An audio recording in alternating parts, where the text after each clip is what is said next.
Welcome to Screw the Commute, the entrepreneurial podcast dedicated to getting you out of the car and into the money.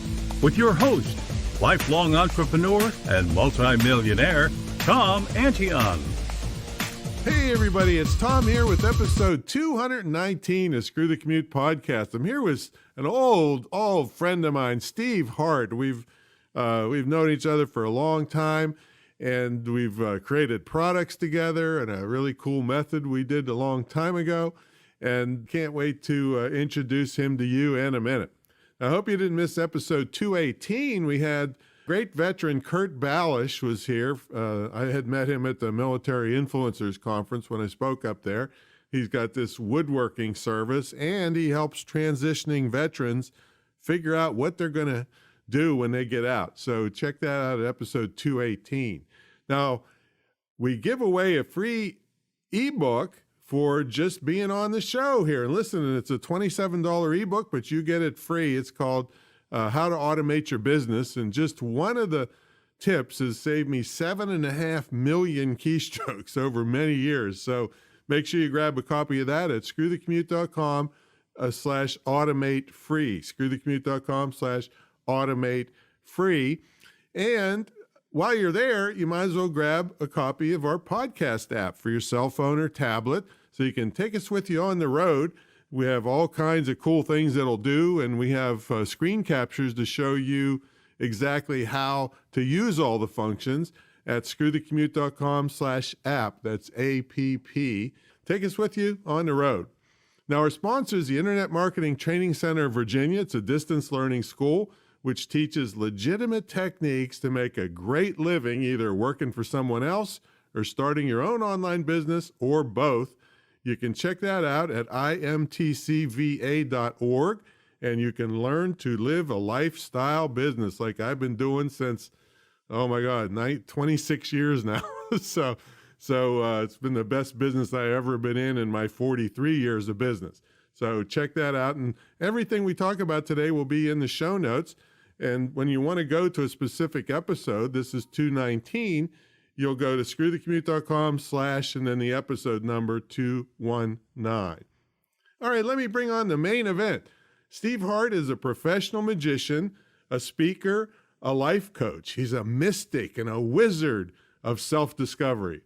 For over 30 years, he has entertained audience with his magic and speaking programs all across America. And as a self-discovery expert, Steve helps people discover the wealth hidden within themselves. He has been certified as a life coach through the Life Coach Institute.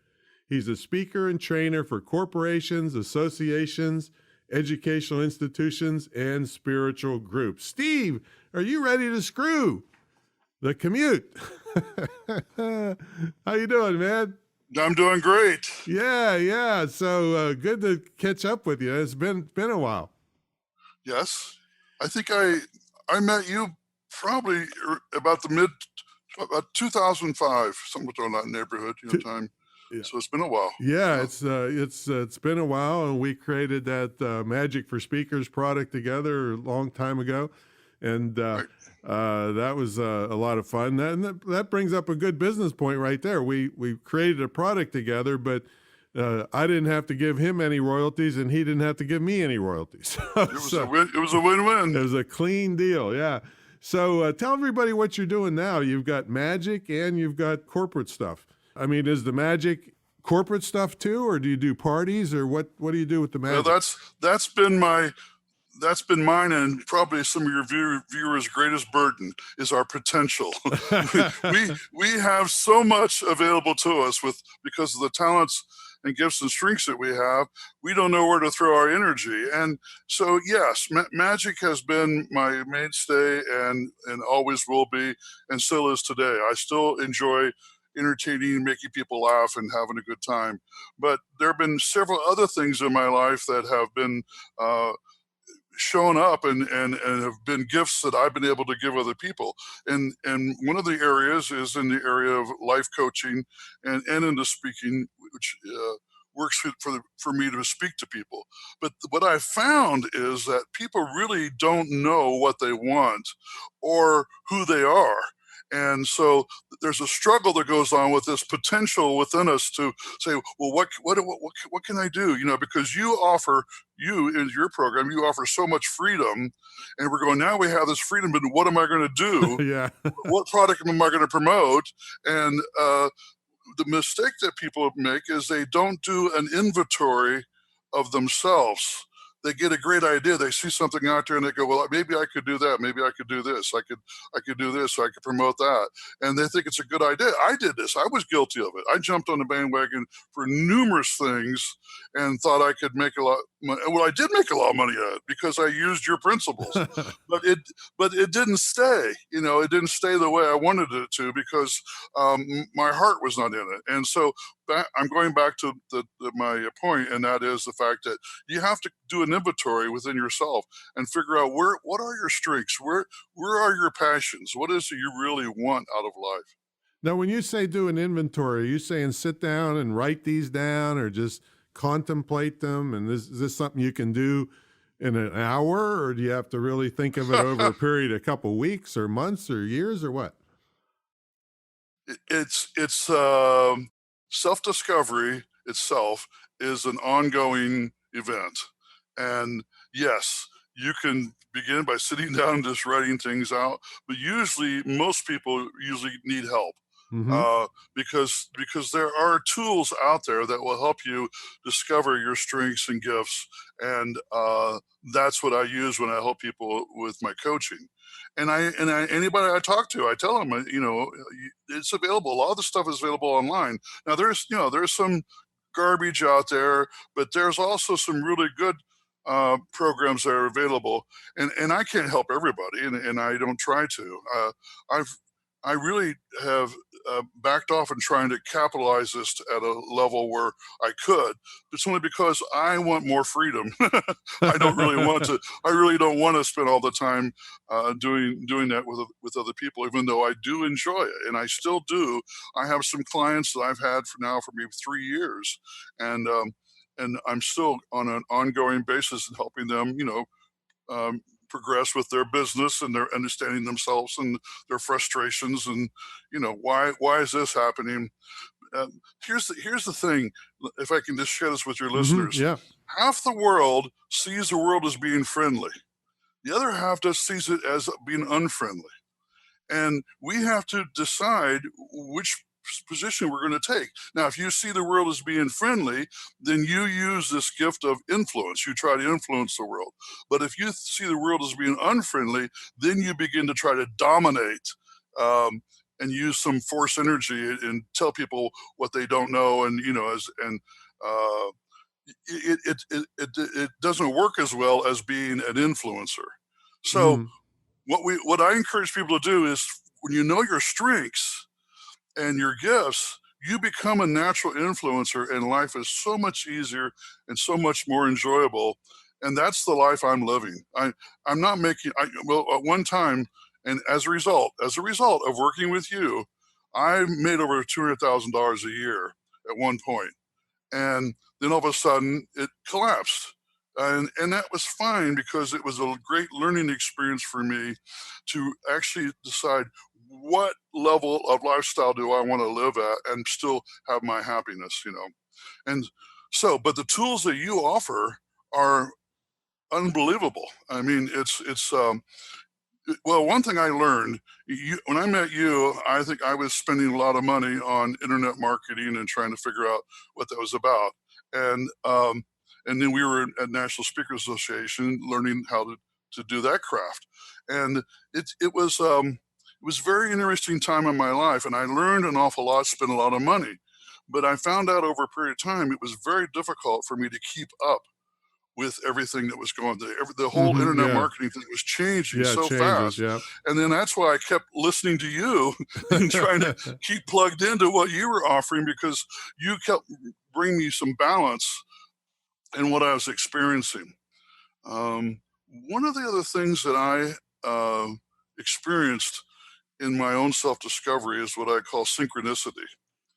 And this synchronicity is very important. And everybody has had those moments when you're going, wow, how did that show up, or how did that happen? I couldn't have planned that to happen. It just, boom, there it was. And sometimes it comes out of nowhere, and sometimes it appears as though the synchronistic moments are like supernatural. And I have a story about you Oh, really? where this happened.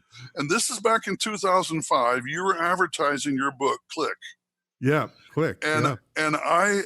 it was, you had a fair price on that thing at the time. Yep. It was not cheap. No, it was $97. It was like 1,000 pages. and I had never spent that kind of money on a book before, and I'm trying to decide if I really wanted to do that or not. And so what ended up the dogs happening, are saying, that's go That's ahead, right, Steve, yeah, buy the right. book. We got to eat. Yeah, by the way, are you still selling that book?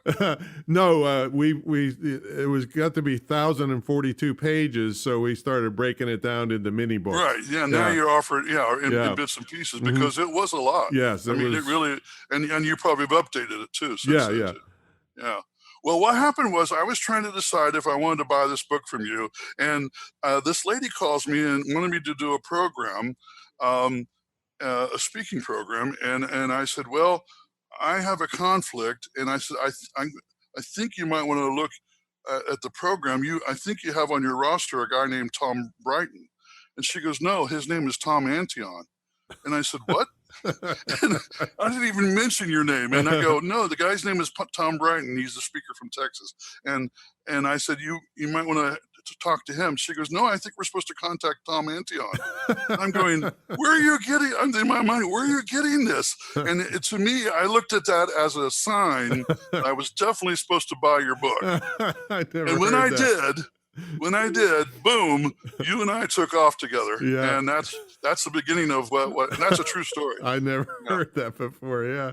Yeah, I never told that to you. Yeah. So that book got to be so big that people wouldn't consume it. It was just so much. Right. So I started breaking it down into smaller. But somebody like me back in those days, I just jumped on it and devoured that thing, and then I immediately signed up for your butt camps, and started doing all that. Yeah. For those of you that don't know, Butt Camp is one of the longest. It's probably the longest continuously running internet seminar, because there was about 3 of us back in 97 or 96 or so doing internet seminars, and people wanted me to do a boot camp, and I said, I can't do a boot camp. I come from a comic background. I'll call it butt camp, because I'm sitting on my rear end making all this money. Well, and then the great thing about it is you allowed us to come back, and forever. It was just too much to consume all at once. Yeah, it's the only seminar where you come back. If you pay once, you come back forever for free. And it's been continuously updated since 1997. So we do them a couple of times a year. So tell us more about the corporate work that you're doing. That stuff was more individual stuff, I've kind of backed off on the corporate work, trying to promote myself. I still do it. The corporations in the past 15 years have gone through some major changes, as you well know. Yeah. And they're a lot more stringent about what they want. And well, let's go back. A lot of them don't know what they want. That's why they're suffering. Right. And when they hire you or want to have you come in and speak, sometimes they want to tell you what they want you to talk about. That was been my experience. And I found that there were times I didn't want to talk about what they wanted me to talk about. And I just said, thank you, go find somebody else. Because I have a positive spin on everything that I present. And I believe in the wealth within individuals and not in corporations. Yeah. And the corporations don't know that, and they don't want to identify that. Now, the smart ones do. There are some smart ones out there who know that their true investments are within their people, and they can't really own them. All they can do is, participate with them in a workforce as a team. But that mentality is tough. So anyway, I basically kind of backed off on the corporate. I mean, I still do it, especially if they want something light and funny, and and fun. So that's what I'll still do that, but it's not the market that I'm really going. Believe it or not, I'm having a lot of fun. I'm now 66 years old. I'm having a lot of fun doing family part shows and senior shows. I live here in Florida, and there's a lot of senior retirements, and so I don't make the big bucks like I used to, but I don't have to, and because I'm having so much joy of giving these people what they want. Most of my time and energy right now is more on a smaller scale than what it used to be, and that's okay. Let me just talk a little bit. I used to have a TV show. I've worked on Broadway. I've worked in Hollywood, the Magic Castle. I've worked for major corporations doing these programs. So I've done these things. It's not like I don't want to do them anymore. Well, yes, that's true. I don't want to do some of them anymore. Used to work trade shows, Oh, yeah. and you paid very well. But standing on your feet for 4 to 8 hours a day is just too much for me anymore. And I kept raising my price, and they kept trying to hire me back. I'm going, no, I'm not going to do it anymore. So, so really what it comes down to, and for not just me and what I've done, but for your listeners, and that is what I call positioning. You first have to decide, like I said, who you are, what it is you have to give, and then position yourself to get that.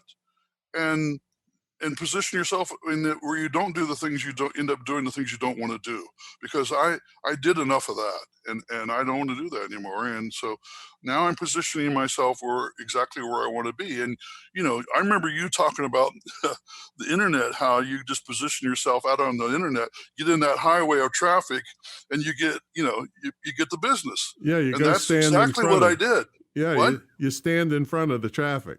Yeah, that's what I did, and it did happen. It did happen. Yeah, and now I'm on a different road now. Well, yeah, I haven't done any corporate work for over 20 years, and I don't miss it at all. And one of the things I've preached all these years is, I only deal with people I like, and I don't want to be stuck in that situation in the corporate world where, you got to have a 2-week committee meeting to take a leak, Well, some of your listeners are not going to relate to that. They're going to say, no, I want that. Well, go get it. If you use what you teach, you can position yourself to get that type of work. And don't be wrong. I mean, I've done it, Yeah. I mean, if that's your thing, that's great. It's just that the tools that I teach give you flexibility. You can do what you want to do. Yes. If you want to go that route, great. If you want to go this other route, great. If you want to do both, you can have some of both. So it's very flexible and a good lifestyle. Now, were you into magic and entrepreneurial when you were a kid? Oh yeah, I started off when I was 10 years old. Oh wow! And I became so intense about my study of magic, and by the time I was 14, I won an international award among young magicians. Wow. And I come home and my parents go, what? I grew up in the cornfields of Indiana. And in Indiana, there were very few magicians or magic shops. So I told them I wanted to be a professional magician. They go, well, you got to get a real job, So by the time I got out of high school, I was very frustrated. I wanted to pursue magic full time, but I was going through the life's changes, and I ended up going to college, getting a degree, and had nothing to do with magic. Right. And after graduating, I ended up in sales. Well, when you're in sales, you learn that people buy from you because they like you, not because of the product. So when I realized that, I went, wait a second, I'm going to go back doing the magic. And when I did, my career just took right off. Wow. And I ended up within 10 years making more money than both my parents together income, and they couldn't believe it, and that's crazy. Well, now, do you mean you added magic to your sales stuff, or you just left? Yeah, sales that's what happened was one of my sales managers found out that I had done magic and says, you should do a little bit of that in your presentation. So that's what I did. I started incorporating the magic into my sales presentation. So when I ended up losing that job, because the company got sold, I ended up going to magic full time. It was really easy. It was very easy. And where was this? I was back in Indiana. I was in Evansville, Indiana at the time, and then moved back to Indianapolis. And you were how old? I was in probably my mid-30s. I mean, mid-20s. Mid-20s, yeah, and you've been doing it ever since. Yeah. Wow. That's Yeah, really it's been very good for me. I've like I said, I've made a lot. Now the money, that six-figure thing was not all from magic. Some of it was investing in real estate, and then also I created some internet products, that I sell on the internet and still am today. I have this crazy item that I saw when I was a kid, and somebody found a new distributor for it, and it's a wind-up butterfly that you wind up. It's a piece of paper and a wire with a rubber band on it, and you put it in a greeting card, and when they open it up, it flies out. And it's really pretty, and I've sold thousands and thousands and thousands of dollars of that all over the world. And I set that website up using the principles that you taught me. I'm just, my mind always goes different places. Like somebody, it opens a card that scares them. They fall over and impale themselves. Yeah. I've had people say, well, I'm not going to buy one because of that very reason. And that's fine. But too many other people get a lot of fun out of it. Yeah. So tell everybody, so what is the main type of business you look for nowadays? As I said, I'm really having fun just entertaining family shows and senior shows with my magic. And what's your service area? How far will you go for these? I'm basically, well, it's funny you ask that question. I'm over here on the what they call the Space Coast of Florida, near the Space Center. So I'm due east of Orlando, and so a lot of my work is in Orlando, and then I go up and down Highway 95 to basically West Palm Beach to Daytona. But I recently came into a new relationship with a young lady who's a professional clown, and she lives in Philadelphia. So now I'm flying back and forth between Philadelphia and here, doing shows with her, and she's coming down here. And so this is a new relationship. So we're still in the process of developing that. And now, see, I want you to start a dating website now. Clown Magic Dating. There you go. There actually is a clowndating.com. There's a farmer. There is dating. .com. There's a gluten-free singles. Oh my God. Yeah. No, that's awesome. That's awesome. It was a synchronistic moment. Once again, as I talk about synchronicity, I'm going to say, how did you meet this woman? It was through Facebook, through a mutual friend. But once we got together, it was amazing how we clicked.